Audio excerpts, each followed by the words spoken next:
ಆಕಾಶವಾಣಿ ಚೈತ್ರವನ ಲಕ್ಷ್ಮೀಶನ ಜೈಮಿನಿ ಭಾರತದ ಸಮಗ್ರ ವಾಚನ ವ್ಯಾಖ್ಯಾನ ಕಾರ್ಯಕ್ರಮ. ಪ್ರಸ್ತುತಿ ಡಾಕ್ಟರ್ ಎಎಸ್ ಶಂಕರನಾರಾಯಣ.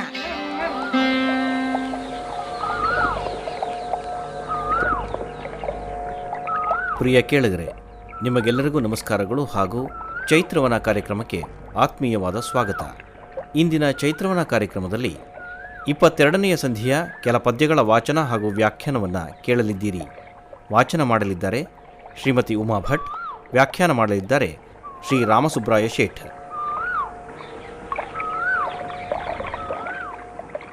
ವಿಜಯವನ್ನು ಗಳಿಸಿಕೊಡಲು ಅತಿರಥ ಮಹಾರಥಿಕರು ಮಹಾಮಹಾ ಸುಭಟರು ಸವ್ಯಸಾಚಿಯೊಡನಿದ್ದಾರೆ. ಪಾಂಡವರ ಪಕ್ಷವನ್ನು ಸೇರಿಕೊಂಡ ಹಂಸಧ್ವಜ, ಕುರುಕ್ಷೇತ್ರ ಯುದ್ಧದ ಮಹಾಕಲಿಕರ್ಣನ ಮಗ ವೃಷಕೇತು, ಅತ್ಯಂತ ಪ್ರತಾಪಶಾಲಿಯಾದ ಅನಿರುದ್ಧ, ವೀರರಾದ ಸಾತ್ಯಕಿ, ಕೃತವರ್ಮರು ಮಧ್ಯಮ ಪಾಂಡವನನ್ನು ಬೆಂಬಲಿಸುತ್ತಿದ್ದಾರೆ. ಬಬ್ರುವಾಹನನ ಪೌರುಷಕ್ಕೆ ಮೆಚ್ಚಿ ತಲೆದೂಗಿದ್ದಾರೆ. ಸೋಲನ್ನರಿಯದ ಸರದಾರರು ಸೋಲಿನ ಕಹಿಯ ಅನುಭವವನ್ನು ಪಡೆಯಬೇಕಾಗಿದೆ.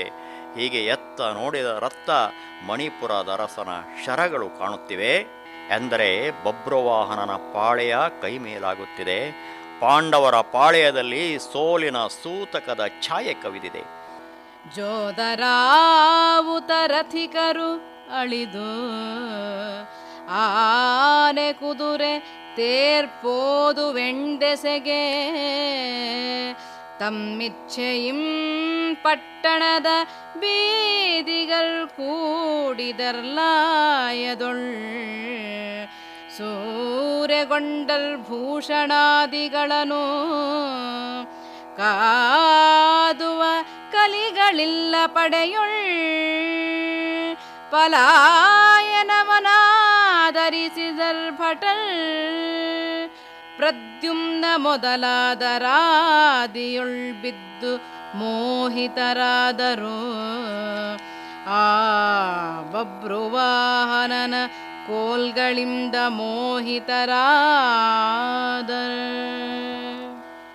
ಪುನಃ ಲಕ್ಷ್ಮೀಶ ಕವಿ ಪಾರ್ಥಸುತನ ಸಾಮರ್ಥ್ಯವನ್ನು ಹೊಗಳುತ್ತಾ, ಪಾರ್ಥನ ಕಡೆಯ ಸೈನಿಕರು ಕಂಡ ಕಡೆಗೊಡಿದರು. ಕುದುರೆಗಳು ಕಾಲಿಗೆ ಬುದ್ಧಿ ಹೇಳಿದವು. ಆನೆಗಳು ಘೀಳಿಡುತ್ತಾ ಸುರಕ್ಷಿತ ತಾಣವನ್ನು ಸೇರಿದವು. ಮುಂದತ್ತಿ ಬರುತ್ತಿರುವ ರಥಗಳೆಲ್ಲ ಧರೆಗೊರುಳಿದವು. ಸಾರಥಿಯು ಯಮಪುರಿಗೆ ಸಾರಿದ. ಪ್ರದ್ಯುಮ್ನಂತಹ ಪ್ರತಾಪಶಾಲಿಗಳೂ ಸೋಲನ್ನೊಪ್ಪಿದರು. ವಿಜಯನ ಪಾಳೆಯದಲ್ಲಿ ವಿಜಯವನ್ನು ಪಡೆಯುತ್ತೇನೆಂಬ ವೀರರಾರೂ ಇರಲಿಲ್ಲ. ಪಾರ್ಥನಿಗೆ ಚಿಂತೆ ಆವರಿಸಿಕೊಳ್ಳುತ್ತಿದೆ. ಪಡೆ ಪಡಪುಗೆಟ್ಟು ದೆಸೆದೆಸೆಗೋಡು ತಿರ್ಪುದಂ ತಡೆದು ಕಡುಗಲಿಗಳ್ ಎಡಗೆಡಗಿಹು ತಿರ್ಪುದಂ ಹೊಡೆದು ಪುರಕೆ ಆನೆ ಕುದುರೆಯಂ ಕೂಡಿಕೊಳ್ಳುತ್ತಿರ್ಪುದಂ ದೊರೆಗಳು ನಿಡು ಸರಳ್ ನಾಂಟಿ ಮೂರ್ಛೆ ಒಡದಿರ್ಪುದಂ ನಡುಗುತ ಅತಿ ಬಲರ್ ಕೈ ಮರೆಯುತ್ತಿರ್ಪುದಂ ಬಿಡದೆ ಫಲುಗುಣಂ ನೋಡಿ ಖತಿಯಿಂದೆ ಗುಡುಗುಡಿಸಿ ಕಿಡಿಯಾದನು.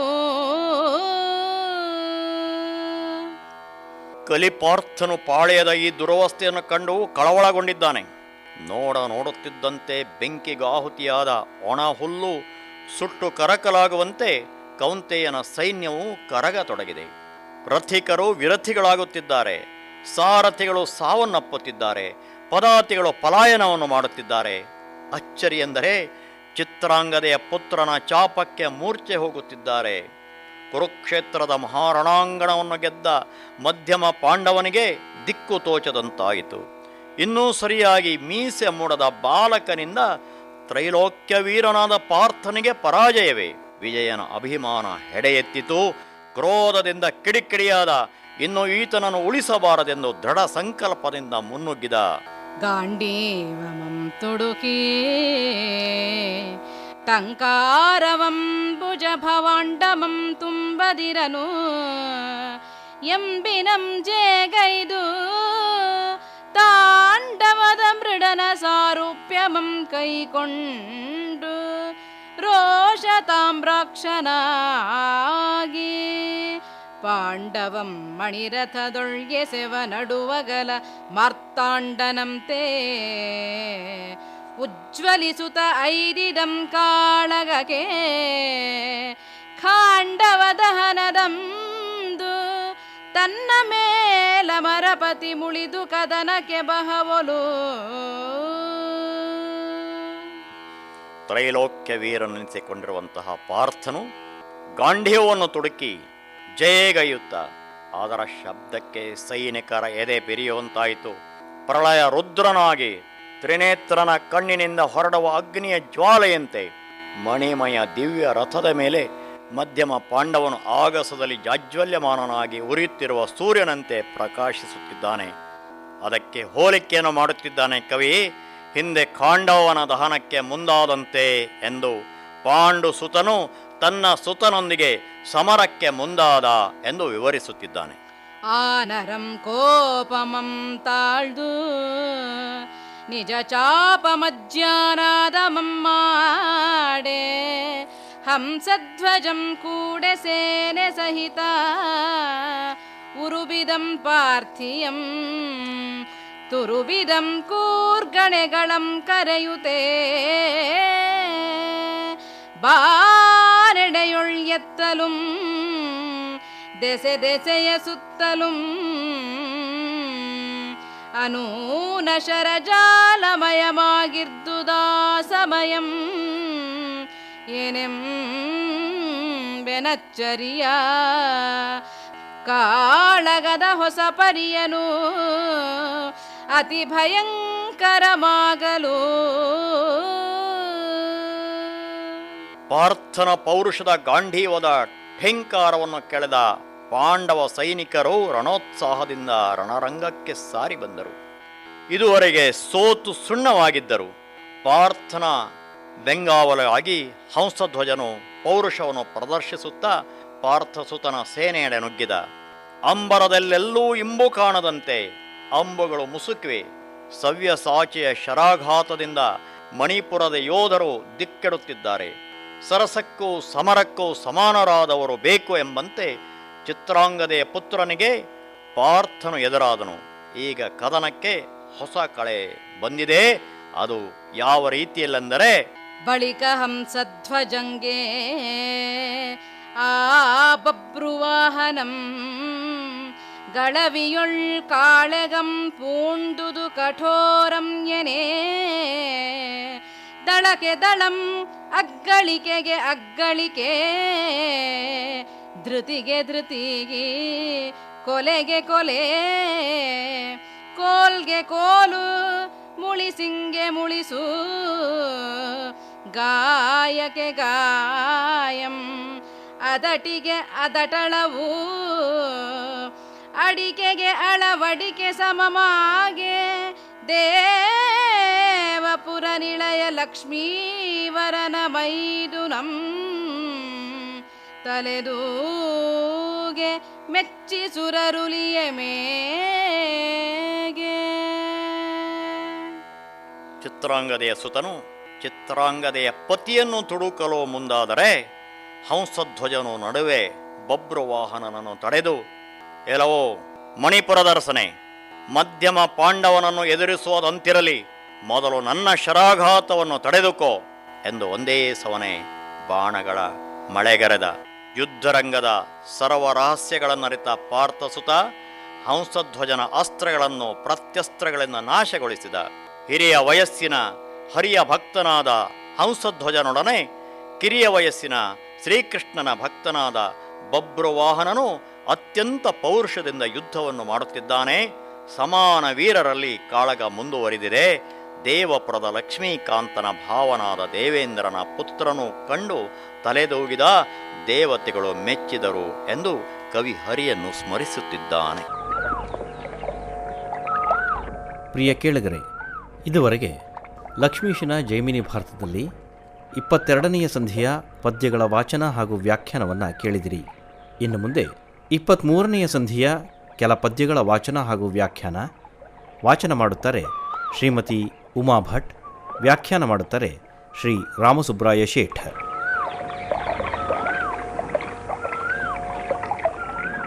आहव समर्थकर्णजनं केडहि बभ्रुवाहनं सुरनदिय शापदिं दरियल्के राहु तुडुकिर्दु अमृतकरबिंबदं तिद्ದುದು ಅರ್ಜುನನ ತಲೆರಣದೊಳು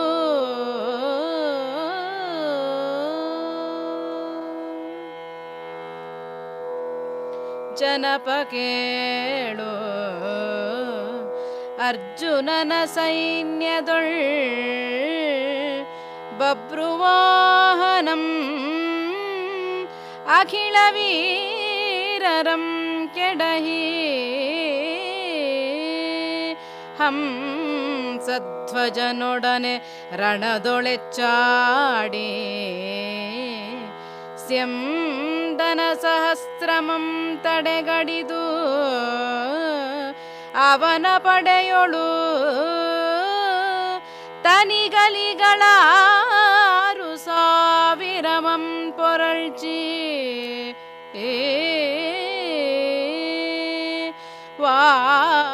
ವಾಹಿನಿಯನೈ ದಕ್ಷೋಹಿಣಿಯನು ಒಕ್ಕಲಿಕ್ಕಿ ಮೇದಿನಿಗವಂ ಮೈ ಮರೆದು ಬೀಳ್ವಂತೆ ಸಕ್ಕಿದಂ ಕಾಯದೊಳ್ ಸಾಯಕವನು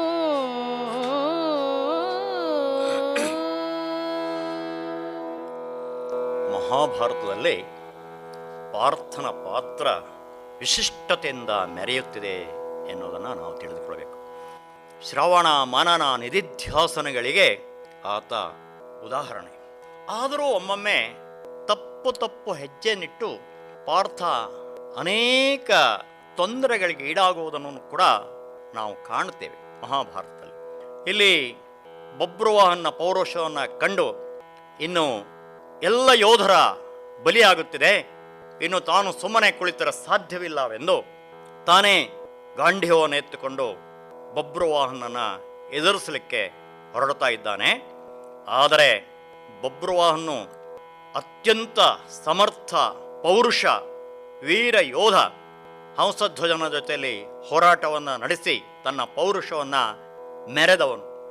ಅನೇಕ ಅಕ್ಷೋಹಿಣಿ ಸೈನ್ಯಗಳನ್ನು ತಂದು ಸಹಸ್ರಾರು ಸುಭಟರನ್ನು ತಂದು ಅರ್ಜುನನ ಜೊತೆಯಲ್ಲಿ ಯುದ್ಧ ಮಾಡಲಿಕ್ಕೆ ಪ್ರಾರಂಭಿಸುತ್ತಿದ್ದಾನೆ ರಣೋತ್ಸಾಹಿಯಾಗಿರುವಂತಹ ಬಭ್ರುವಾಹನ. ಅಸದಳದೊಳ್ ಅವನ ಸುತರಿರ್ವರು ಮಡಿದ ಬಳಿಕ ಅಸುರಾರಿ ತನ್ನೊಳಾಡಿದ ಬಲ್ಮೆಯಂ ನೆನೆದು ದೆಸೆಗೆಟ್ಟು ಬಿದ್ದನು. ಅಕಟ ಎಂದು ಹಂಸಧ್ವಜಂಗೆ ಅರ್ಜುನಂ ಮರುಗುತ್ತಿರಲು ಮುಸುಕಿರಂ ಪಡೆ ಸಹಿತ ಬಂದು ಪಾರ್ಥಿಯ ರಥವನು ಅಸಮಭುಜ ಬಲ ಸುವೇಗಂ ಬಳಿಕ ಸಂಗರಂ ಪೊಸತಾದುರಿರ್ವರ್ಗೆ ಕೊಂದನರ್ಜುನಿ ಮತ್ತೆ ವೀರರಿಚ್ಛಾಸಿರವನು.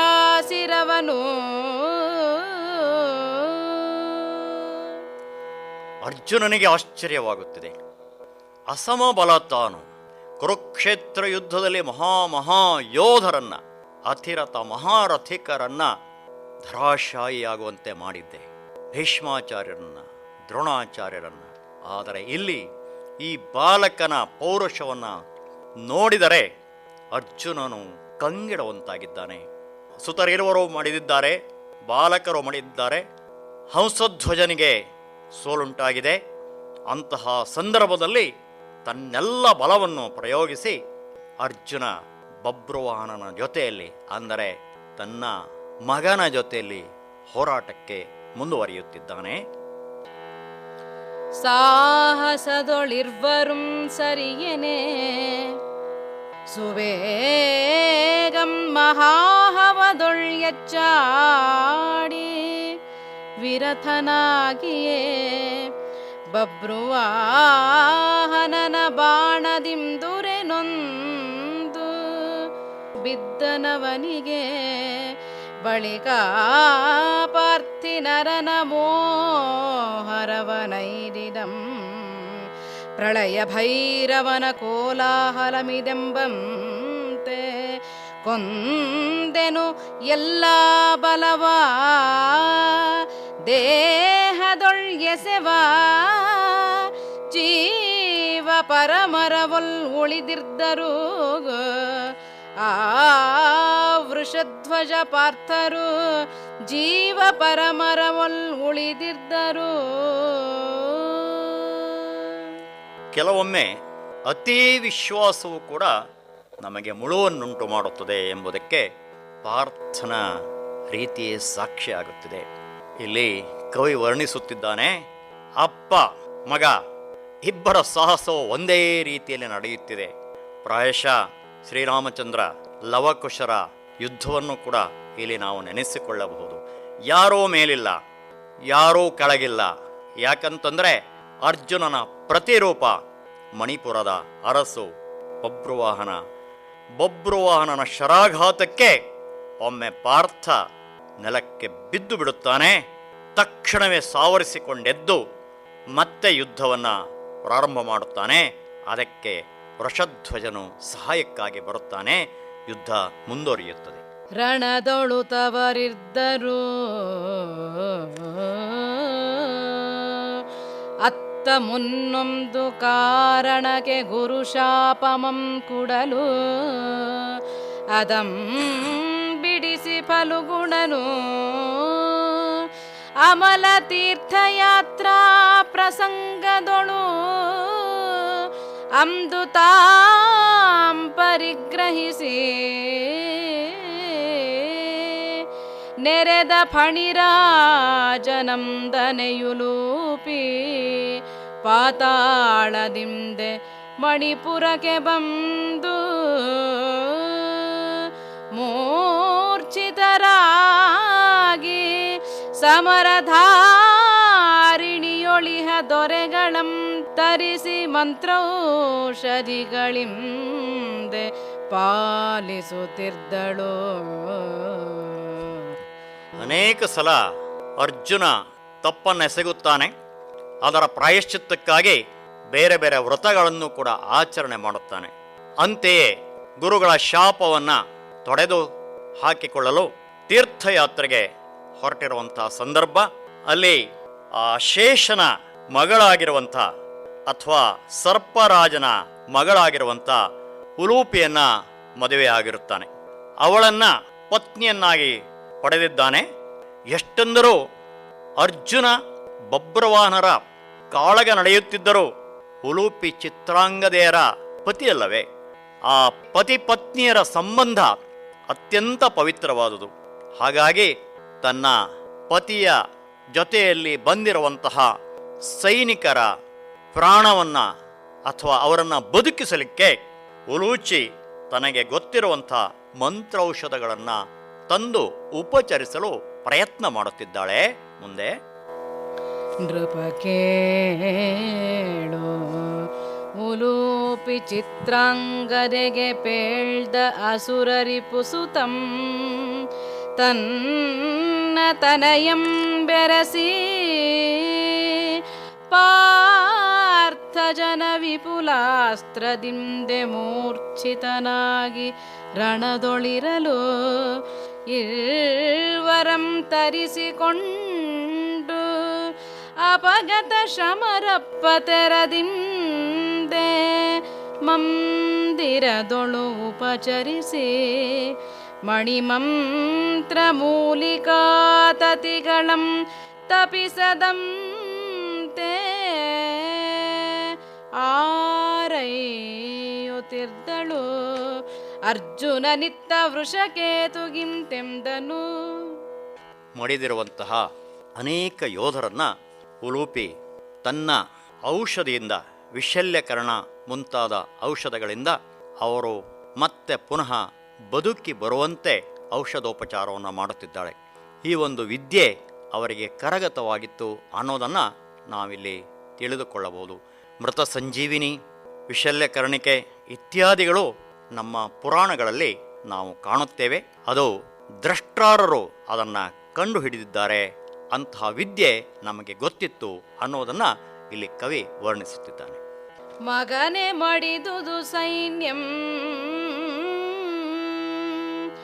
ಅನುಸಾಲ್ವ ಮುಖರಾದ ವಿಗಡರು ಏರ್ವಡೆದು ಸೈಗಡೆದರಿಳೆಯೊಳ್ ತಮ್ಮ ನಗರಿಗೆ ಅನಿರುದ್ಧ ಪ್ರದ್ಯುಮ್ನರಂ ಕೊಂಡೊಯ್ದರಹಿತರು ಇವನಂ ಜಯಿಸುವ ಬಗೆಗಾಣೆನು ಆದೊಡಂ ನಿಲ್ವೆ ನಾನಿಲ್ಲಿಗಾಳಗಕ್ಕೆ ನೀನಿರದೆ ಹಸ್ತಿನಪುರಿಗೆ ಪೋಗಿಪೇಳು ಅಗದಿರ ಯುಧಿಷ್ಠಿರರ್ಗೆ ಹಸ್ತಿನಪುರಿಗೆ ಪೋಗಿಪೇಳು ಈ ಸ್ಥಿತಿಯ ನೆಂಬಿನಂ ತೋರ್ದು ಉತ್ಪಾತಂಗಳು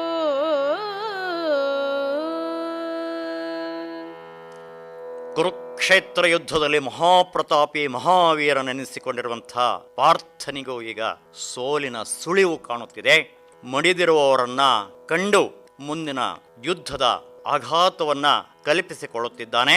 ವೃಷಕೇತುವನ್ನು ಕರೆದು ಹೇಳುತ್ತಿದ್ದಾನೆ, ಹೋಗು. ಧರ್ಮರಾಯ ದೀಕ್ಷಾಬದ್ಧನಾಗಿದ್ದಾನೆ. ಅಶ್ವಮೇಧ ಯಾಗವನ್ನ ಮಾಡುತ್ತಿದ್ದಾನೆ. ಅದರ ಜೊತೆಯಲ್ಲಿ ಶ್ರೀಕೃಷ್ಣನು ಇದ್ದಾನೆ. ನೀನು ಹಸ್ತಿನಾಪುರಕ್ಕೆ ಹೋಗಬೇಕು. ಪ್ರಾಯಶಃ ಈ ಮಣಿಪುರದ ಅರಸನನ್ನ ಗೆಲ್ಲುವುದು ಅಷ್ಟು ಸುಲಭ ಸಾಧ್ಯವಲ್ಲವೆಂಬುದು ನನ್ನ ಮನಸ್ಸಿಗೆ ಅನಿಸುತ್ತಿದೆ. ಇಲ್ಲಿಯವರೆಗೆ ಪಾರ್ಥ ಯಾರನ್ನೂ ಹೊಗಳಿದ್ದಿಲ್ಲ ಅಥವಾ ಯಾರೂ ಕೂಡ ತನಗಿಂತ ಸಮರ್ಥರು ಎಂದುಕೊಂಡಿದ್ದಿಲ್ಲ. ಆದರೆ ಈ ಬಬ್ರುವಾಹನನನ್ನ ಕಂಡಾಗ ಮಾತ್ರ ಆತ ಹೇಳುತ್ತಾನೆ, ನೀನು ಹೋಗು, ಯುಧಿಷ್ಠಿರನಿಗೂ ಮತ್ತು ಶ್ರೀಕೃಷ್ಣನಿಗೂ ವಿಷಯವನ್ನ ತಿಳಿಸು ಎಂದು. ಆಗ ಪರ್ದುಕುಳ್ಳಿರ್ದುದು ಅರ್ಜುನನ ಮಕುಟಾಗ್ರದೊಳ್ ಅಡರ್ದುಗೂಡಿಕ್ಕಿದುವು ರಥದೊಳ್ ಕಪೋತಂಗಳು ಎದ್ದುದು ತನುಚ್ಛಾಯೆ ತಲೆಯಿಲ್ಲದೆ ಇನಿತು ಮಂ ಕಂಡು ಬೆರಗಾಗಿ ನರನು ಪೊರ್ತದೆ ಇರದು ಅಪಜಯಂ ತನಗಿನ್ನು ಧರ್ಮಜಂ ನಿರ್ದೈವನಹನಲ ಆ ಶಿವ ಮಹಾದೇವ ಮುರಮರ್ದನ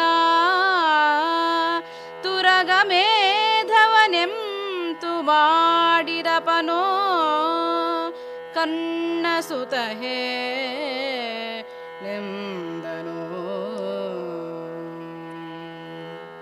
ಸಾಮಾನ್ಯವಾಗಿ ಎಲ್ಲರಲ್ಲಿಯೂ ಈ ಭಾವನೆ ಇದೆ, ಶಕುನ ಅಪಶಕುನ ಅನ್ನುವಂಥ ರೀತಿಯಲ್ಲಿ ಅದನ್ನು ನಾವು ಭಾವಿಸಿಕೊಂಡು ಹೋಗುತ್ತಿದ್ದೇವೆ. ಅಂತಹ ಸಂದರ್ಭದಲ್ಲಿ ಅರ್ಜುನ ರಣರಂಗದಲ್ಲಿ ಇನ್ನೇನು ಒತ್ತರಿಸಿಕೊಂಡು ಹೋಗಬೇಕು, ವೃಷಕೇತುವನ್ನು ಹಸ್ತಿನಾಪುರಕ್ಕೆ ಕಳಿಸಬೇಕು ಎಂದು ಯೋಚನೆ ಮಾಡುತ್ತಿರುವಂಥ ಸಂದರ್ಭದಲ್ಲಿ ಆತನಿಗೆ ಅನೇಕ ರೀತಿಯ ಅಪಶಕುನಗಳು ಕಾಣುತ್ತವೆ. ನಿಶ್ಚಯ ಮಾಡುತ್ತಾನೆ, ಓಹೋ, ಪ್ರಾಯಶಃ ಇದು ತನಗೆ ಅಪಜಯದ ಸೂಚನೆಯೋ ಎನ್ನುವಂತೆ. ಅದರ ಜೊತೆಯಲ್ಲಿ ಇನ್ನೊಂದನ್ನು ನಾವು ಯೋಚನೆ ಮಾಡಬೇಕು. ಅರ್ಜುನ ಕೇವಲ ತನ್ನ ಬಗ್ಗೆ ಯೋಚನೆ ಮಾಡ್ತಾ ಇಲ್ಲ, ತನ್ನ ಅಣ್ಣನಾದ ಧರ್ಮರಾಯ ಅಶ್ವಮೇಧವನ್ನು ಇನ್ನು ಹೇಗೆ ಮುಗಿಸ್ತಾನೆ ಅನ್ನುವುದರ ಬಗ್ಗೆ ಯೋಚನೆ ಮಾಡ್ತಾ ಇದ್ದಾನೆ. ಸಾಮಾನ್ಯವಾಗಿ ಮಹಾಪುರುಷರು ತಮ್ಮ ಸ್ವಂತಿಕೆಯ ಬಗ್ಗೆ ಅಥವಾ ತಮ್ಮ ವೈಯಕ್ತಿಕ ವಿಚಾರದ ಬಗ್ಗೆ ಯೋಚನೆ ಮಾಡೋದಿಲ್ಲ, ಆದರೆ ತಮ್ಮನ್ನು ಪೊರೆದಂತಹ ಅಥವಾ ತಮ್ಮ ಸ್ವಾಮಿಯ ಬಗ್ಗೆ ಯೋಚನೆ ಮಾಡುತ್ತಾರೆ ಅನ್ನುವುದು ಇದರ ಒಂದು ಅರ್ಥ. ವಾಜಿ ಸಹಿತಾಂ ಪೋಗಿ ಸಕಲ ಪರಿಕರದಿಂದೆ ತೇಜದಿಂದೊಪ್ಪುವಗ್ನಿಗಳಿಂದೆ ಭೂಸುರಂ ಸಮಾಜದಿಂದ ಅಖಿಳ ಋತ್ವಿಕ್ಕುಗಳ ಬಹುವಿಧದ ಮಂತ್ರಘೋಷಗಳಿಂದೆ ರಾಜಿಸುವನುತ ಯಜ್ಞಶಾಲೆಯೊಳ್ ಭೂವರಂ ಯಾಜಮಾನ್ಯದೊಳ್ಯಸವ ಸಿರಿಯಂ ವೃಕೋದರ ಸರೋಜಾಂಬಕಾದಿ ಬಾಂಧವರೊಳು ಆವೃತನಾಗಿರಲ್ ಕಾಣೆನು ಅಕಟ ಎಂದನು. ತನ್ನ ಮನದಲ್ಲಿ ಪಶ್ಚಾತ್ತಾಪವನ್ನು ಪಡುತ್ತಿದ್ದಾನೆ ಅರ್ಜುನ. ಎಣಿಸಿದ್ದೆ, ಪಾರ್ಥನು ಇಡೀ ಭೂಮಂಡಲವನ್ನು ಜಯಿಸಿ ಜಯಮಾಲೆಯನ್ನು ಧರಿಸಿ ಜಯಲಕ್ಷ್ಮಿಯನ್ನು ಕರೆದುಕೊಂಡು ಅಣ್ಣ ಧರ್ಮಜ ಯಜ್ಞ ಮಾಡುವಂತಹ ಆ ಸ್ಥಳಕ್ಕೆ ಹೋಗಬೇಕು, ಭೂಸುರರಿಗೆ ಸಾಕಷ್ಟು ದಾನವನ್ನು ಮಾಡಬೇಕು, ಭೀಮ ತನ್ನನ್ನು ಮೆಚ್ಚಿ ಭಲೆ ಎನ್ನಬೇಕು ಅನ್ನುವಂತಹ ಯಾವುದೋ ಯೋಚನೆಯನ್ನು ಮಾಡಿದ್ದ. ಆದರೆ ಈಗ ಅಂದುಕೊಳ್ಳುತ್ತಾ ಇದ್ದಾನೆ, ಛೇ, ಇವೆಲ್ಲ ಹುಸಿ ನಂಬಿಕೆಯಾಯಿತೆ ಅಥವಾ ಅಪಮಾನಕ್ಕೆಡೆಯಾಗುತ್ತಿದೆಯೇ, ಇದಕ್ಕೆ ವಿರುದ್ಧವಾಗುತ್ತಿದೆಯೇ, ಅಪಜಯ ಕಾಡುತ್ತಿದೆಯೇ ಅನ್ನುವಂಥ ರೀತಿಯಲ್ಲಿ ಪಾರ್ಥ ಯೋಚಿಸುತ್ತಿದ್ದಾಗ ಪೇಳಲೇನಹುದು ಇನ್ನು ಬಬ್ರುವಾಹನನೊಡನೆ ಕಾಳೆಗಂಗುಡುವೆನ ಕುಲಕ್ಕೆ ನೀಂ ಮಗನೊರ್ವ ಬಾಳುವೆ ಗೆಡಿಸಬೇಡ ಗಜಪುರಕ್ಕೆ ಪೋಗಿ ಮುರಹರ ಧರ್ಮನಂದನರ್ಗೆ ಕಾಳಾದ ರಾಜಕಾರ್ಯ ಸ್ಥಿತಿಯ ನೆಚ್ಚರಿಸು ಕೇಳೆನ್ನ ಮಾತನು ಎಂದರ್ಜುನಂ ನುಡಿಯಲ್ಕೆ ತಾಳದೆ ವೃಷಧ್ವಜಂ ಕೋಪದಿಂ ಪಾರ್ಥಂಗೆ ಕೈ ಮುಗಿಯುತ್ತಿಂತೆಂದನು. ಎಷ್ಟಂದರೂ ಕ್ಷತ್ರಿಯ ಧರ್ಮವಲ್ಲವೇ? ಶತ್ರು ಎಷ್ಟೇ ಬಲಾಢ್ಯನಾಗಿದ್ದರೂ ರಣರಂಗದಿಂದ ಹಿಂತಿರುಗುವಂತಿಲ್ಲ. ಅದಕ್ಕಾಗಿ ಅರ್ಜುನ ಮತ್ತೆ ಮತ್ತೆ ಕರ್ಣಜನನ್ನು ಕರೆದು ಹೇಳುತ್ತಾನೆ, ಹೋಗು, ಹಸ್ತಿನಾಪುರಕ್ಕೆ ಹೋಗು, ಮುರಹರನನ್ನು ಧರ್ಮಜನನ್ನು ಕಾಣು, ಇಲ್ಲಿಯ ಪರಿಸ್ಥಿತಿಯನ್ನು ವಿವರಿಸು, ನಾನು ನನ್ನಿಂದ ಎಷ್ಟು ಪ್ರಯತ್ನ ಸಾಧ್ಯವಾಗುತ್ತದೆಯೋ ಆ ರೀತಿಯಲ್ಲಿ ಬಬ್ರುವಾಹನನ ಜೊತೆಯಲ್ಲಿ ಹೋರಾಟವನ್ನು ಮಾಡುತ್ತೇನೆ, ನೀನು ಖಂಡಿತವಾಗಿಯೂ ಹೋಗಬೇಕು.